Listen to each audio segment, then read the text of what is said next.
We're at Gamescom catching up on Overwatch, the new shooter from Blizzard. We've seen it before, but we got a lot of new things to talk about. You've made some announcement here at the show.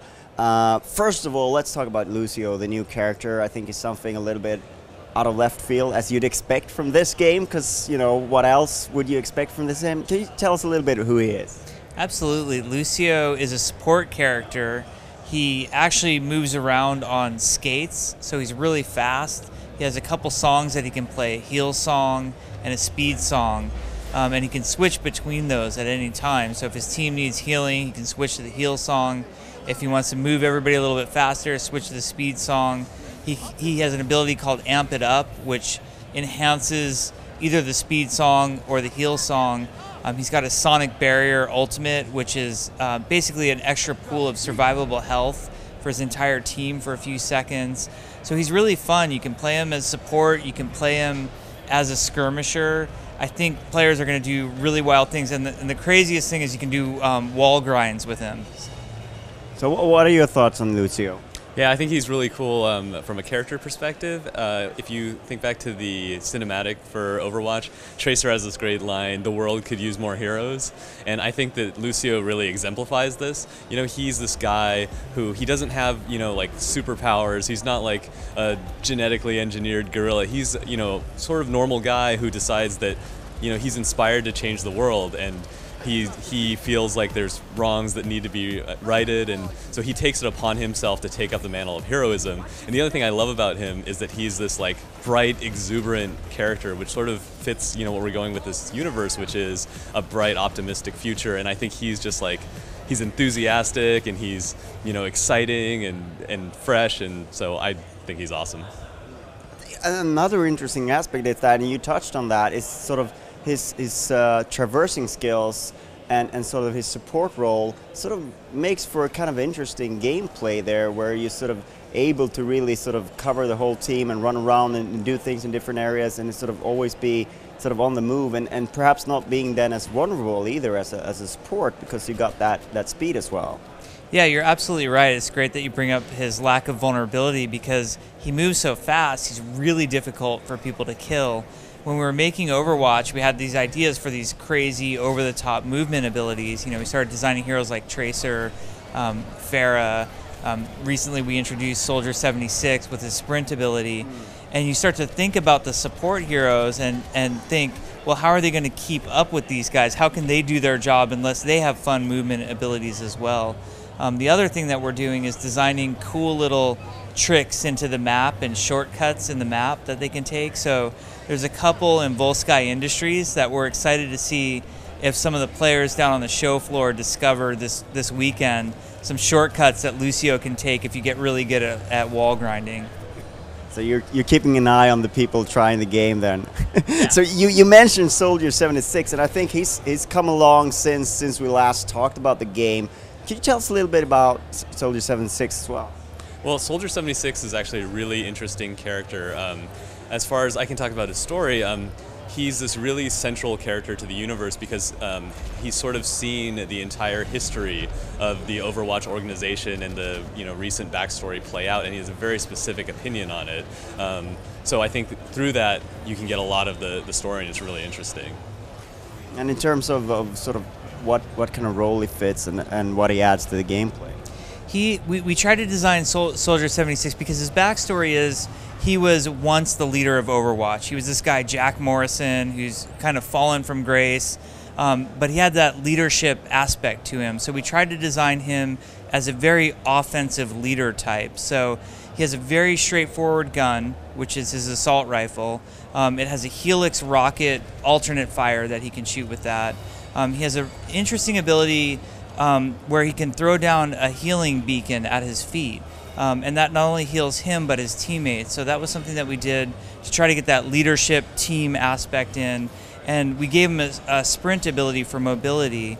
But really the overall game design goal with 76 was try to make an approachable hero for people who are used to more conventional shooters, as almost a gateway into Overwatch. Like they can get to crazy characters like Lúcio and Winston when they feel more comfortable, but you know, if they want something that feels a little bit more familiar to them, try out Soldier 76. Yeah, that is interesting, but of course, it wouldn't be sort of. He's not just your straightforward, because I mean his special ability is kind of over the top. So. Yeah, so it is Overwatch, so he has to have an ultimate ability, and we gave him the tactical visor. When he hits that thing, he gets basically a lock-on reticle that moves around the screen and allows him to kill anybody who's underneath it. So it's basically having auto-aim for a few short seconds, but when you're on the receiving end, it does not feel like a short time that he's doing that auto-aim ability. He is a super soldier after all, not just a normal soldier. Of course. So you also reveal a couple of new maps. Can you tell us a little bit about sort of the background of these areas and the sort of the story that goes in is being told through them? Sure. So one of the maps we unveiled is the Volskaya Industries, which we talked about a little bit. It is our vision of future Russia. So in the story of Overwatch, Russia suffered a lot during the Omnic Crisis, which is this conflict which happened between humans and robots about 20 years before Overwatch happens.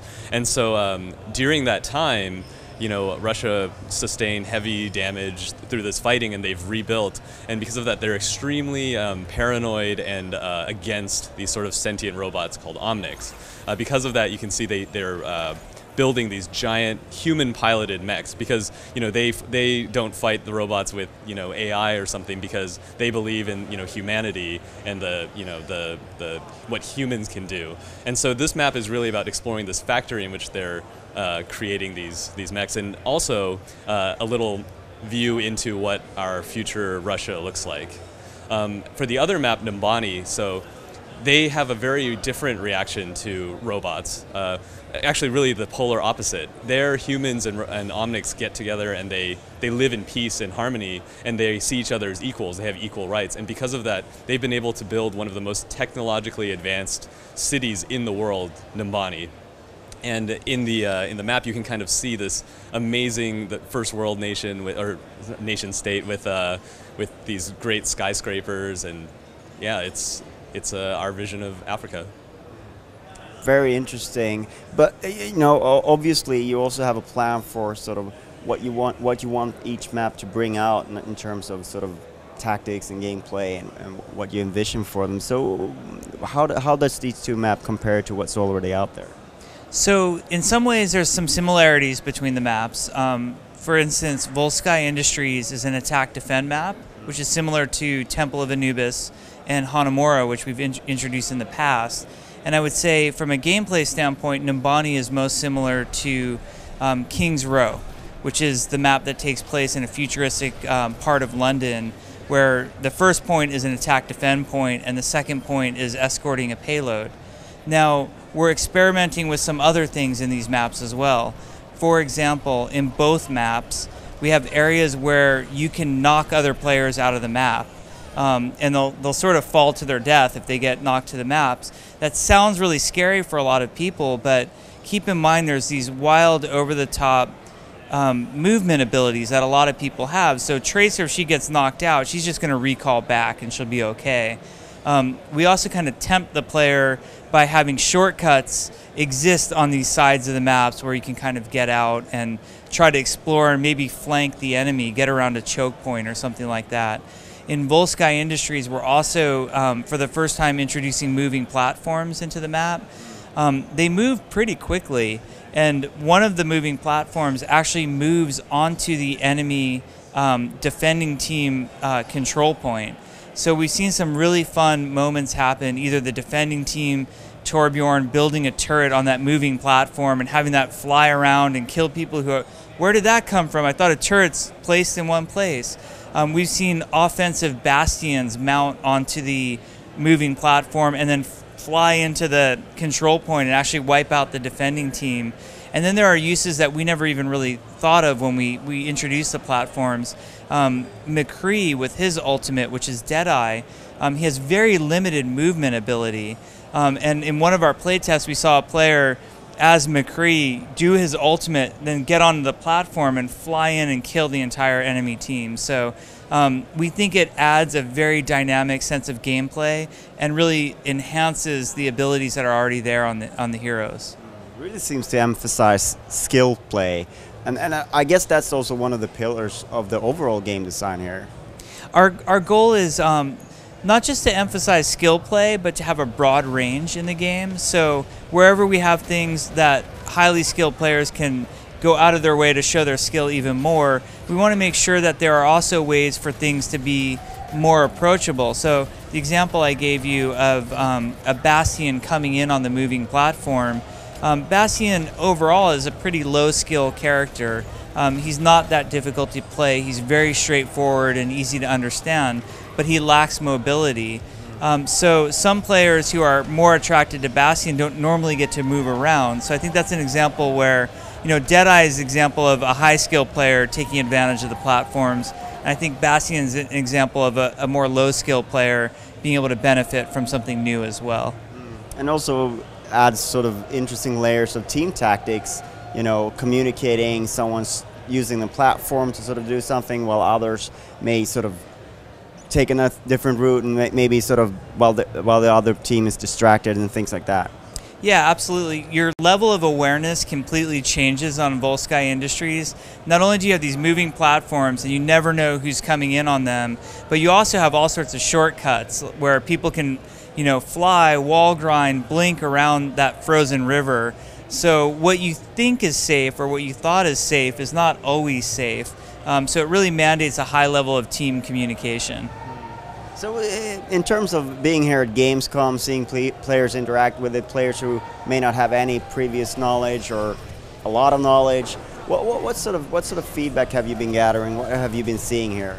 I think one of the best things about shows like this is that we can see people finally get their hands on the game, and I know one of my favorite things is just to kind of sneak down and take a look and watch how people start to approach the games, what kind of characters they choose, how they interpret the objectives or whatever, and it's really interesting. We learn a lot from that, and I think we take a lot of feedback back from that. Yeah, absolutely. I think Michael summed it up pretty great. We're also gathering stats here. So we're getting a lot of data that we can analyze, what heroes people picked, who they had success with, what are the win rates on the different maps. One of the small things that I look for is it's not something that I think is super exciting to a lot of people. I think it's more exciting to game developers is I'm watching when people get shot. Do they notice they're getting shot? Do they notice which direction it's coming from? Do they turn and face the threat? We're constantly trying to make the game more seemingly intuitive, especially for people who have never played a shooter before. So how do we smooth out those little things that people don't realize we spend a lot of time focusing on, but I like to look at the little details like that and just see, oh, okay, do they know they're getting shot? Are they paying attention? And so far it's been great. It's been really good. Because I think those are the little things that make the difference between a truly great shooter and just a good shooter. Yeah, absolutely. We're constantly referencing the great shooters out there, the Call of Duties. Quake 3 is one of the all-time great games, and we talk a lot about concepts like play by sound. If you close your eyes and listen, do you know what's going on? We have an amazing audio team, and they've been doing a great job. They've really embraced that value. Our UI group is outstanding. The artists, the designer, the engineers who are working on that have been really amazing, and looking at little things like, when someone gets shot, do they know, do they face the right direction? Absolutely, it's all the little things. We always talk about the best game design is the game design that goes unnoticed, that no one would ever comment on or even think that it existed, but if it does its job right, you shouldn't pay attention to that. You should just be immersed and lose yourself in the experience. All right. So how do you envision the road ahead with the project? Sort of where do you feel you are at right now, and sort of what's left to do? Oh, that's a silly question with this kind of game, but sort of where are you going? Oh, okay. So obviously, I'm confident in saying that we're going to add more heroes to the game. So I think that's going to be exciting for players to see. So that's coming up. Beta is the most important thing right now, and beta is coming very soon in the fall. The running joke on the internet right now is, when is the date for the beta? And the internet has decided that it's fall 10th, whatever that means. So I can neither confirm or deny fall 10th as the date for the beta. That's coming up. BlizzCon's coming up, so you know we'll show cool stuff at BlizzCon as well. Really, we need to focus on making sure the game looks amazing, plays amazing, and is very stable. We want to make sure that the technology behind the game lives up to the art style and the game design. We're all holding each other in art, engineering, and design to a very high bar of quality. So I think that's coming up. In the future, we'll figure out the business model. We don't really have anything to talk about right now, but we'll get that all smoothed out, and then just make sure we have a really solid experience. I think we've proven to people at shows like Gamescom, PAX, and BlizzCon that we have a really solid, playable, fun experience. And what we want to show people going into the beta is that the game is fun not only for multiple hours within a night, but multiple nights within a week and multiple weeks within the month, and show them the longevity of the experience as well. Right. And of course, you can catch up on Overwatch on Gamereactor. I'd like to thank you both so much for your time. Thank you. Yeah, it was great talking to you again.